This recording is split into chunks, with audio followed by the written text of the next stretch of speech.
Panorama group, जो सोचता है वो करता है। आपके अपने सपनों का आशियाना। शेयर बाजार में निवेश करना किसी भी व्यक्ति के लिए एक बढ़िया विकल्प हो सकता है, जहां पूंजी तेजी से बढ़ सकती है, लेकिन इसके साथ ही जोखिम भी उतना ही जुड़ा होता है। बाजार में निवेश के लिए कई रास्ते हैं, लेकिन दो मुख्य तरीके जो निवेशकों को सीधे भागीदारी का मौका देते हैं, वे हैं इनिशियल पब्लिक ऑफरिंग और ऑफर फॉर सेल। ये दोनों विकल्प कंपनियों और निवेशकों के लिए बेहद महत्वपूर्ण होते हैं, लेकिन दोनों की प्रक्रिया, उद्देश्य और प्रभाव अलग अलग होते हैं। निवेश से पहले इन दोनों के बीच का अंतर समझना बेहद जरूरी है ताकि सही निर्णय लिया जा सके। अब सबसे पहले आपको बताते हैं कि आईपीओ क्या होता है। दरअसल आईपीओ यानी इनिशियल पब्लिक ऑफरिंग किसी निजी कंपनी के सार्वजनिक रूप से स्टॉक एक्सचेंज पर सूचीबद्ध होने की प्रक्रिया होती है। जब कोई कंपनी पहली बार अपने शेयर आम जनता को बेचती है तो उसे आईपीओ कहा जाता है। इसका मुख्य उद्देश्य नई पूंजी जुटाना होता है, जिसे कंपनी अपने विस्तार, कर्ज चुकाने या रिसर्च और डेवलपमेंट में खर्च कर सके। आईपीओ के तहत कंपनी नए शेयर जारी करती है और उनका मूल्य निर्धारण बुक बिल्डिंग प्रक्रिया के माध्यम से होता है। इसमें निवेशकों की मांग के आधार पर अंतिम मूल्य तय किया जाता है। ये एक कठोर रेगुलेटरी प्रक्रिया से गुजरता है, जहां कंपनी को अपने वित्तीय और परिचालन विवरण सेबी को देना होता है। जब सेबी इसे स्वीकृति दे देता है, तब जाकर कंपनी के शेयर स्टॉक एक्सचेंज में लिस्ट होते हैं और निवेशक उसमें ट्रेडिंग कर सकते हैं। वहीं दूसरी तरफ ऑफर फॉर सेल यानी ओएफएस शेयर बेचने का एक तरीका है, लेकिन इसमें कोई नया शेयर जारी नहीं किया जाता।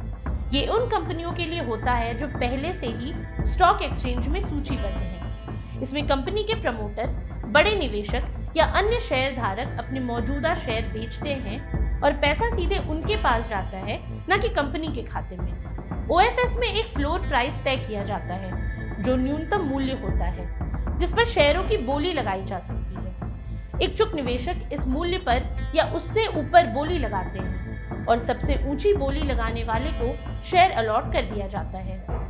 ये एक तेज और सरल प्रक्रिया होती है, जहां कंपनी के स्वामित्व ढांचे में कोई बदलाव नहीं होता, केवल शेयर धारकों के हाथ बदलते हैं। अब बात करते हैं आईपीओ और ओएफएस के अंतर के बारे में। आईपीओ का मुख्य उद्देश्य नई पूंजी जुटाना होता है, जबकि ओएफएस में प्रमोटर या बड़े निवेशक अपने शेयर बेचते हैं।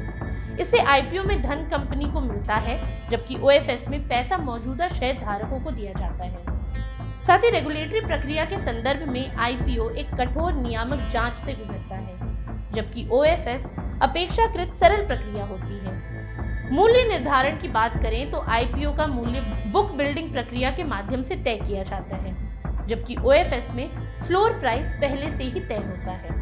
इसके अलावा स्वामित्व पर प्रभाव के मामले में आईपीओ में नए शेयर जारी किए जाते हैं, जिससे स्वामित्व बढ़ता है, जबकि ओएफएस में पहले से मौजूद शेयरों की बिक्री होती है, जिससे स्वामित्व में कोई बदलाव नहीं आता। अब आपको बताते हैं कि निवेशकों के लिए बेहतर विकल्प कौन सा है। अगर कोई निवेशक लंबी अवधि के लिए निवेश करना चाहता है और किसी कंपनी के ग्रोथ स्टेज में शामिल होना चाहता है, तो आईपीओ बेहतर विकल्प हो सकता है। इससे निवेशकों को कंपनी के विकास में हिस्सेदारी मिलती है और भविष्य में अच्छा रिटर्न मिलने की संभावना रहती है। वहीं ओएफएस उन निवेशकों के लिए बेहतर हो सकता है जो किसी पहले से मजबूत और लिस्टेड कंपनी में हिस्सेदारी लेना चाहते हैं। इसमें जोखिम कम होता है क्योंकि कंपनी पहले से ही शेयर बाजार में अपनी जगह बना चुकी होती है। अब गौरतलब है कि आईपीओ और ओएफएस दोनों के अपने फायदे और नुकसान हैं। जहां आईपीओ नई कंपनियों को ग्रोथ का अवसर देता है, वहीं ओएफएस मौजूदा निवेशकों को अपनी हिस्सेदारी बेचने का मौका देता है। निवेशकों को इन दोनों के बीच का अंतर समझकर अपने वित्तीय लक्ष्यों के हिसाब से निर्णय लेना चाहिए। आज के लिए इतना ही। ये सामग्री आपके लिए जुटाई थी उर्वशी शेखर ने और वीडियो संयोजन किया था राहुल कुमार ने। ये वीडियो आपको कैसा लगा हमें कमेंट सेक्शन में ज़रूर बताएं और ऐसी तमाम रोचक जानकारियों के लिए बने रहिए न्यूज़ हाट के साथ। और अब तक अगर आपने हमारे YouTube चैनल को सब्सक्राइब नहीं किया तो अभी जाकर करें और फेसबुक पर हमारे पेज को लाइक और फॉलो करना ना भूलें।